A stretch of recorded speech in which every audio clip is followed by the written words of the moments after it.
Mark Morgan is a seasoned law enforcement professional with over 30 years of experience. Joined the Heritage Foundation as a visiting fellow in February 2021, following his tenure as Acting Commissioner of U.S. Customs and Border Protection in the Trump administration. At Heritage, Morgan focuses on border, immigration, and public safety policies, along with asylum and China-related issues. Prior to his current role, Morgan led CBP, overseeing 60,000 employees and managing a budget exceeding $13 billion, ensuring the agency's mission to safeguard national security while fostering economic prosperity. With a diverse background, Morgan served in various capacities within the FBI, including crisis management, gang task force supervision, and counterterrorism efforts in Iraq. He also served in the U.S. Marine Corps and held positions in local law enforcement. Mr. Mark Morgan holds a Bachelor of Science in Engineering from Central Missouri State University and a Juris Doctorate from the University of Missouri, Kansas City. Please join me in welcoming Mr. Mark Morgan.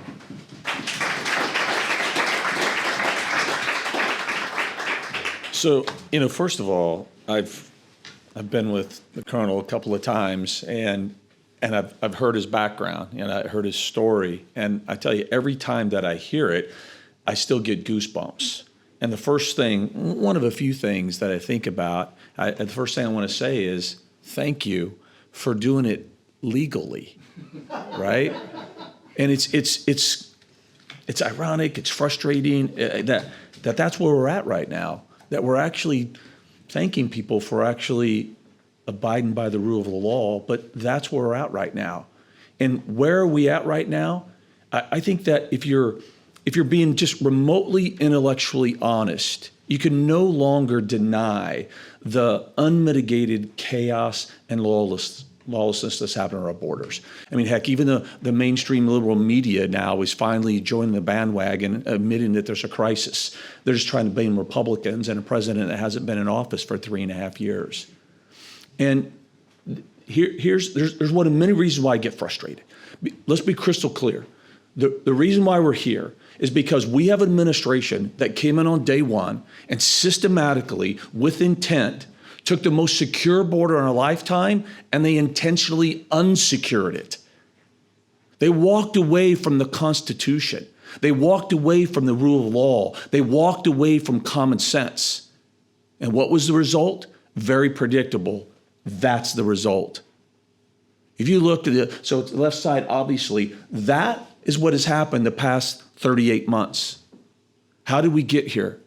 We let in my opinion, we let our ideology, our politics, and we allowed our compassion to be hijacked, all of which now for the past 38 months is driving our border security efforts.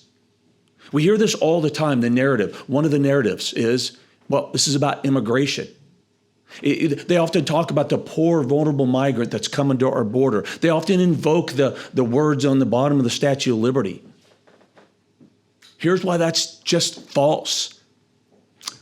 That does not represent immigration. That represents a border that is wide open. That represents crime. Illegal immigration is not the same as legal immigration. But that's what we talk about. And they do it on purpose, right? Because if you're strong, like I am for border security, and if what's happening on our borders is about immigration, well, you can follow the bouncing ball, right?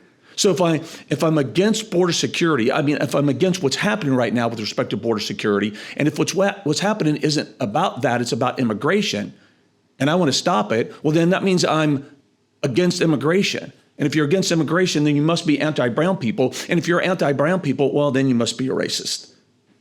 That's the narrative. They've literally erased the word illegal from the phrase illegal immigration. And this is what I often do when I get in discussions. So I'll talk to folks and I'll talk about the border. And I'll say, okay, let me ask you a couple of things. Now, you'd agree that we should, as a nation, do everything that we should to stop drugs from pouring into our country. Mark, of course, yes. What about criminals?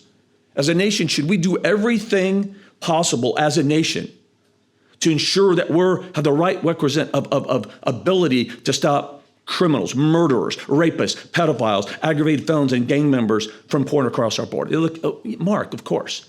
And then I go to the third. What about national security threats? Should we do everything we can to stop terrorists from coming in? Of course, by this time, they're rolling their eyes. They're a little frustrated. And they're like, yeah, Mark, of course. What's your point? I said, what about the poor, vulnerable migrant that's a good person looking for a better life?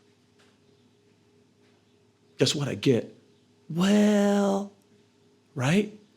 That's where our compassion starts to be hijacked.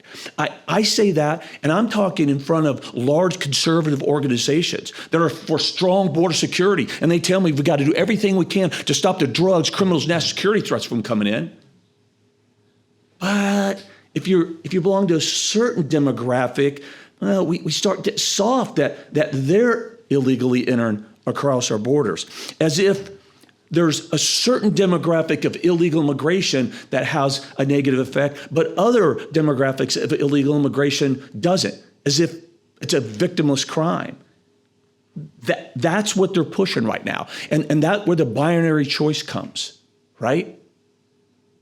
And that's why they always talk, and it always frustrates me too, when the polls, and you'll see this, it's getting a little bit better, but how many polls, when we're talking about what's happening there, the poll says what you feel about immigration, right?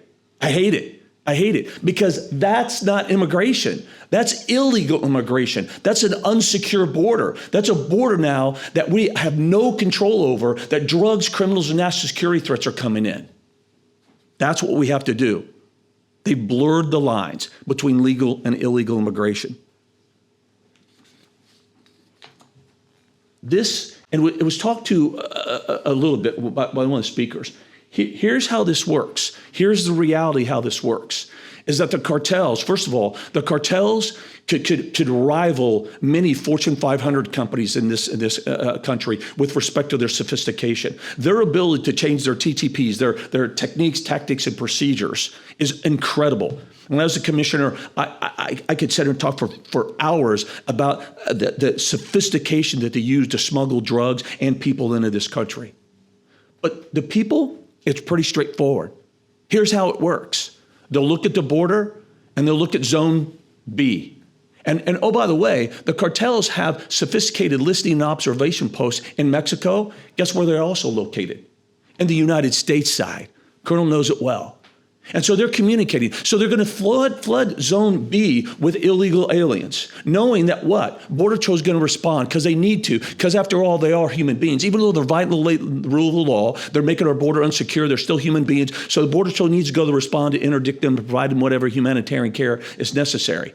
And so while that's going on, what do you think they do? Zone A's and C's wide open, drugs, criminals, and national security threats. Every day, 24/7, all day long, along all 2,000 miles of our border. That's how it happens.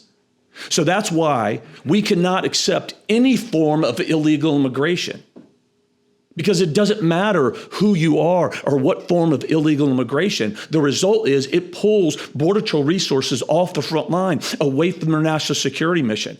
In the past 38 months, there have been multiple times along the 8 sectors along the southwest border where 85 to 90% of Border Patrol resources are off the front line. There's no enforcement happening, zero. Where are they at? They're back in facilities, performing their new mission of that being a processing enterprise. They've actually been relegated to becoming a federal travel agencies for those that are illegally entering. Meanwhile, the cartels are laughing their butts off all the way back to the bank account as they're making billions and billions of dollars. Here's why this matters. Here's why the numbers matter, okay? Past 38 months, there have been, I do have updated numbers. The past 38 months, there's been 9.1 million total nationwide encounters. 9.1 million. In the same time period, we're up to 2 million known gotaways. As the Colonel mentioned earlier, the former Chief of Border Patrol in congressional testimony under oath said that's underreported by a minimum of 20%. Do the math. I think it's a lot higher. At this pace, in the first 48 months of this administration, we're going to amass 13 million plus total nationwide encounters plus gotaways. To put that in perspective, that's the equivalent of the 5th most populated state in this country, just under New York. That is insanity. There is no nation on the face of the planet that can sustain that. It just doesn't happen. So I want to go a little bit more detail on a couple of areas. And I really want to hit the national security threat and as well as what's happened as far as criminals coming in. Now, just the past couple of weeks ago, we know that we had an illegal alien, a male, single adult male of military age that came from Lebanon, entered our country illegally, was apprehended by Border Patrol. He just happened to be one of the stupid ones that actually admitted that he was a member of Hezbollah. And his goal was to go to New York City, create a bomb, and kill as many Americans as he wanted to. In 2021, we had a former Iraqi citizen. Oh, by the way, our intelligence later showed that he actually provided bombs to al-Qaeda during the war, and he came over here on a visitor visa. And in 2021, then he applied for asylum. And then he started what his real goal was, and that was to work with additional terrorists from Iraq to come and illegally enter across our wide open southwest border and assassinate former President Bush. Luckily, the FBI was involved in that, and they thwarted that attempt. Just about 10 days ago, Director Wray of the FBI, and I want to make sure I get this right. I'm going to quote from him during a congressional testimony. He says, quote, "Before October 7th, I would have said that we are at a heightened threat level from terrorism. But since the attacks on October 7th against Israel, that threat has gone to a whole new level. He's seeing, quote, blinking red lights every single day." DH's own report this year, 2024, said that criminal organizations and terrorists are going to exploit the increased flow of illegal aliens across our southern border to do harm to this country. Quote, "Individuals," this is the report, "with potential terrorism connections continue to attempt to enter the homeland illegally in between the ports of entry." The past 38 months, the United States Border Patrol has apprehended over 345 illegal aliens on the terrorist watch list. You know, he quoted a number, and just since 24, those numbers have gone up. 345. Now, if you throw in the number of aliens on the FBI's terrorists that come to ports of entry, now we're up to about 1,500 in the past 38 months. We've also apprehended what we call special interest aliens. Oh, by the way, in the last 38 months, we've apprehended illegal aliens from 180 different countries. There's only 195 recognized countries on the face of the planet. Think about that. But during the last 38 months, we've apprehended tens of thousands of what we call special interest aliens that come from countries that we know sponsor, harbor, and facilitate terrorism. What the hell are we doing? Right? I mean, you don't have to be a rocket scientist to figure this out. You don't have to be a border security expert to figure this out. And this isn't make-believe. This isn't hyperbolic. The data is there. Every statistic that I'm providing you is being provided by our government right now. They're just ignoring it. They're pretending it doesn't exist and lying to the American people. So the question isn't if or when that terrorist threats, national security threats are coming to our border. We already know they are. We have the data. We have the numbers. So the issue is, that what should be shocking is, and the Colonel's alluding to, folks, I'm telling you, the national security threat, it's already here. Make no mistake. I worked counterterrorism for a long time in the FBI. And I'm going to tell you right now that our borders today, they are more vulnerable today to a national security threat than they were prior to 9/11. And that's exactly why I was actually honored to be one of 10 signatories of former top senior FBI executives that penned a letter sent to congressional members stating just that fact. Of course, nothing changed. Criminals. Director Wray, during that same congressional testimony, I want to get it right, quote, says, when asked about the border, "A wide array of very dangerous threats are emanating from the southwest border." A Cuban illegal alien just a couple of weeks ago was apprehended and arrested in the United States.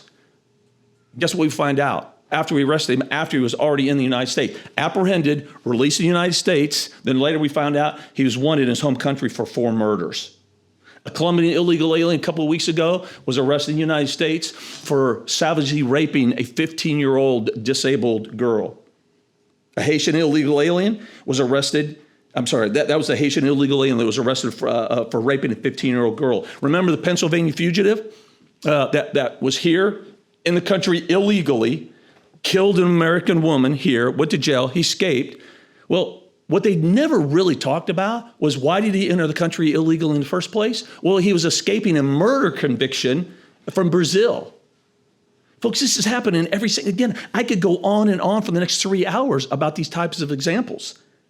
From FY21 to FY23, ICE arrested 163,000 criminal aliens in the United States. And guess what? That is a low year for them. That's a low volume for them. 163,000 in 36 months, including 4,700 murderers and 8,000 gang members. In that same time period, Border Patrol apprehended 47,000 criminal illegal aliens trying to come into the border. They caught them. Put that in perspective, that's a 99% increase from fiscal years 17 to 20 combined. In the state of Texas alone, from 2011 to 2024, they arrested 300,000 criminal illegal aliens and charged them with committing over 500,000 crimes, including 950 homicides, 1,200 kidnappings, and 65,000 assaults. State of Texas alone. So I don't want to hear this crap from Cato and other folks talking about the per capita crime of illegal aliens, right? I'd like to see them stand in front of Lake and Riley and talk to me about per capita BS, right? The numbers are there. These aren't my numbers. Anybody can look this up. That's fact. And we can't prevent every crime in this country, but you know what crime we can prevent?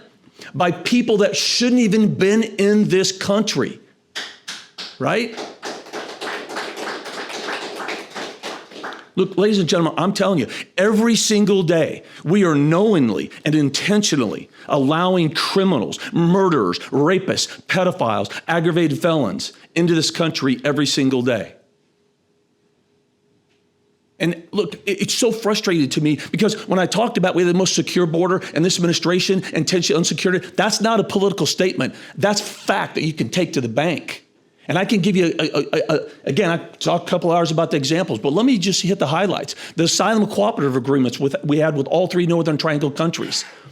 This president, one of his 94 executive orders that he used to destroy and dismantle the network of tools and authorities we had in place that resulted in that most secure border, he eliminated the cooperative agreements.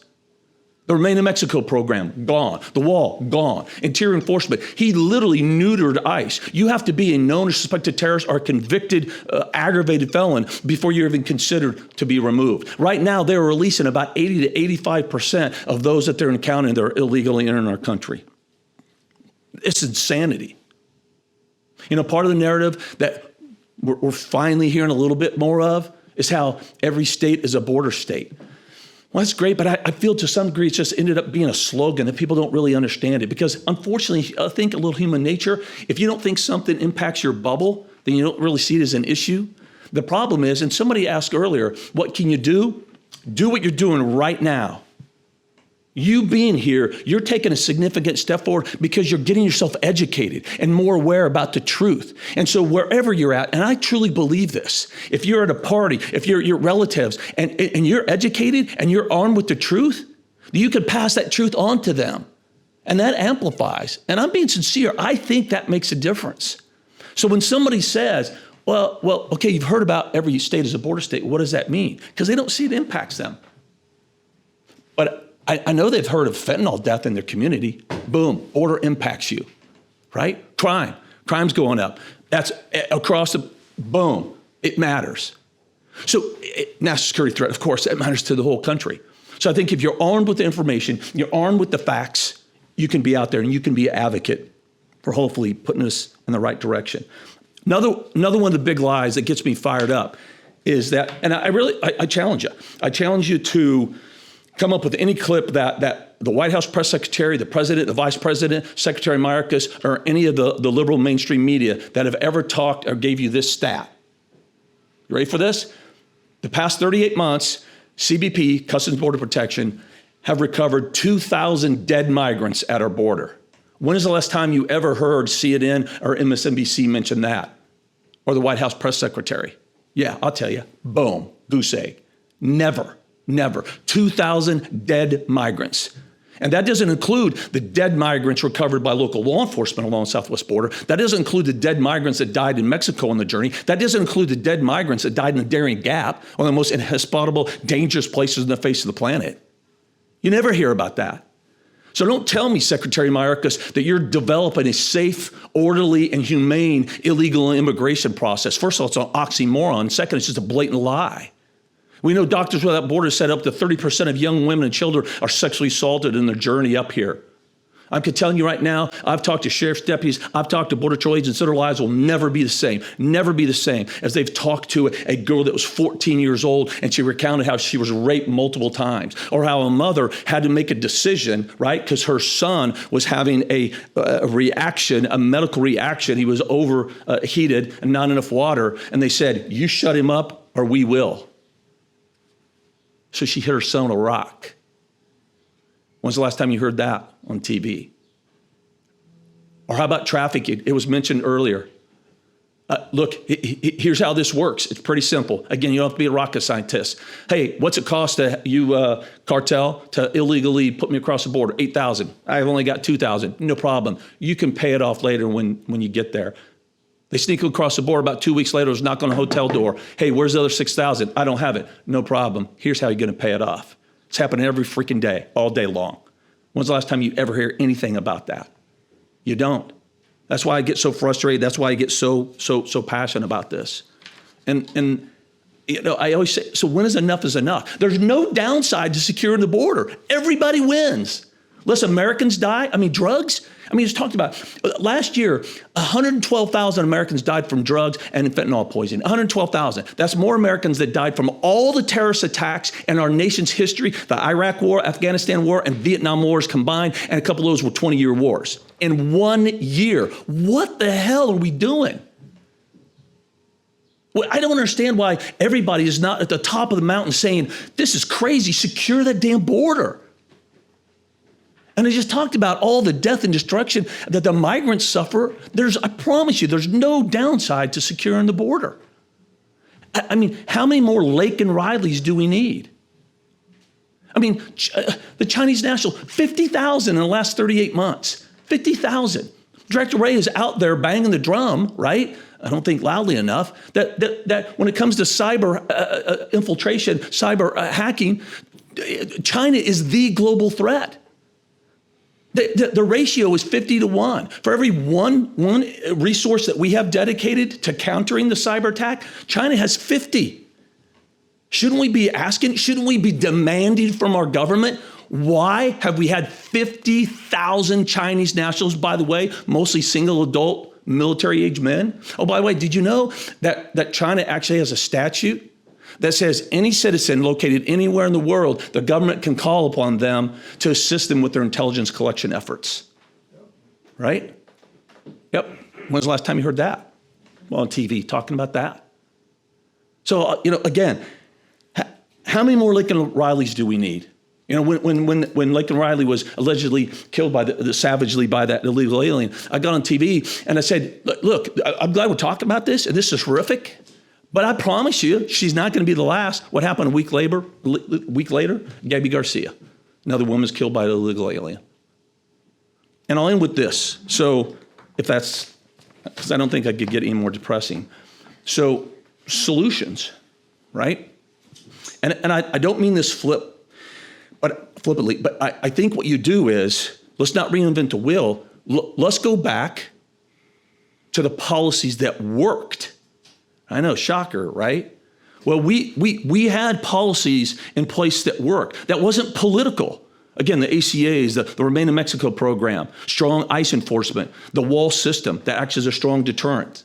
The wall, let me clear this up. The wall is an absolute important tool. Is it the silver bullet? No. But what it was it was an effective element of a multi-layered strategy of infrastructure, technology, and personnel. Every single Border Patrol agent that's actually on the front line, that's actually been to the real border, not just ate at the restaurant on the border, right? They'll tell you that wall is absolutely an essential tool as part of that multi-layered strategy.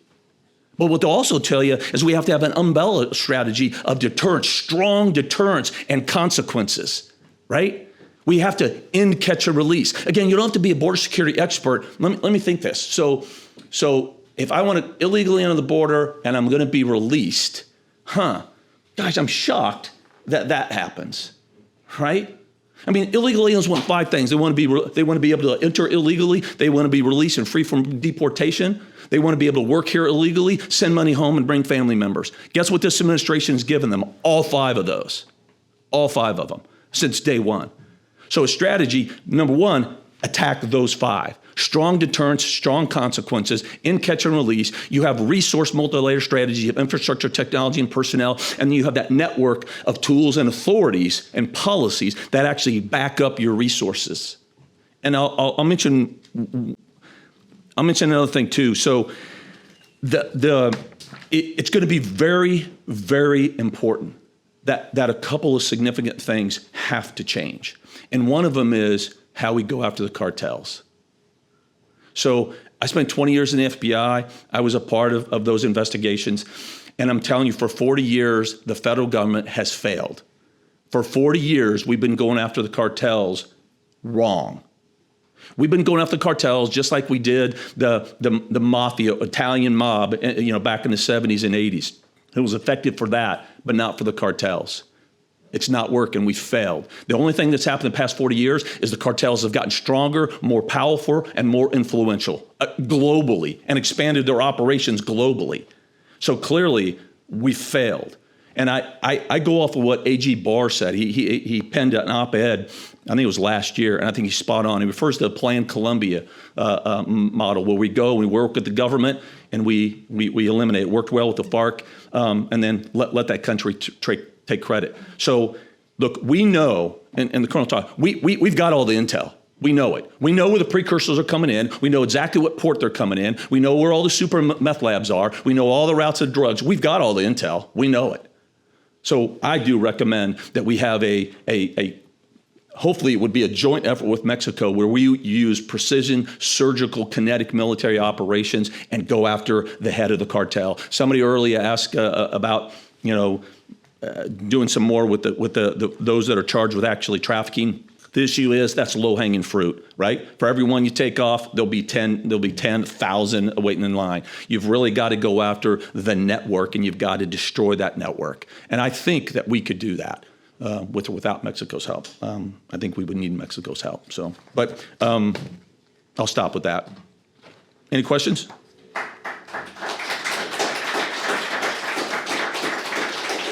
Sorry, I know I get a little fired up, but this is an important issue. Yes, sir. Thank you so much for your talk, Mark. A question I've been curious about for a while: how many federal laws is the Biden administration willfully refusing to enforce? Look, there's such a long list. That I'm not even sure I even know every single one. There's so many and they're so nuanced. But let me just give you a couple that are extremely important. One, parole. So mass parole. So everybody needs to understand, and this is what I refer to as the shell game. So parole, the statute's very clear, and it was narrowly tailored on purpose by Congress, because if you provide parole to somebody, you're open up just a litany of benefits to that individual. I mean, a wide swath of benefits, and so it should be narrow. The statute's very clear. Parole should be used on a case-by-case basis for a specific public benefit or humanitarian need. So public benefit was, hey, they're going to testify in a criminal enterprise, sophisticated investigation of a large scale. Okay, we're going to parole somebody in to be that witness. Or they need acute medical attention that their home country can't provide. Okay, that's legit. Case by case. What this administration is doing through, in part, their CBP-1 app is they've just anointed 4 countries, China, Nicaragua, Venezuela, Cuba. And they said, those 4 countries, just being born in those 4 countries qualifies you, be paroled in the United States. That is a clear violation of the law, and they don't give a crap. I mean, they're so in your face, right? In fact, I'll give you an example of what's happening. There are people that, let's say you were born in one of those countries, but they've been living in Brazil for a decade. Guess what?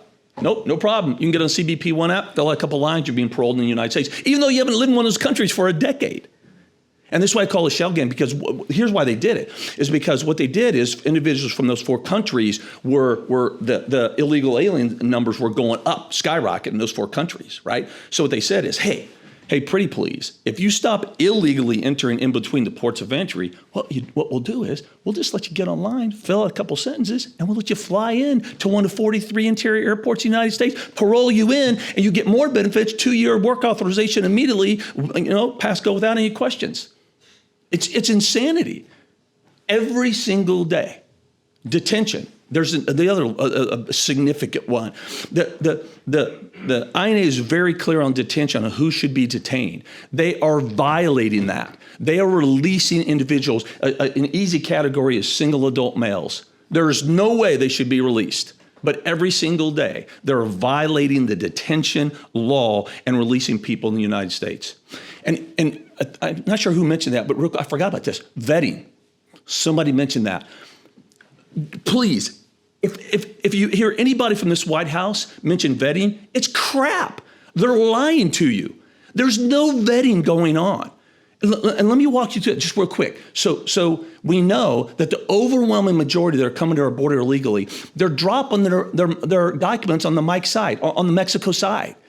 So you have to ask yourself, just from a common sense perspective, why would somebody coming to our border intentionally leave their documents behind? Well, the answer is common sense, because they are making it, and they want to make it as hard as possible for us to actually identify who they are. There's an old saying in the Border Patrol, after they get done doing the initial processing, they say, hey, now the last question we're going to ask you is, what's your name? But hold on, before you answer, make sure you like it, because that's going to be the name associated with you as long as you're in the United States.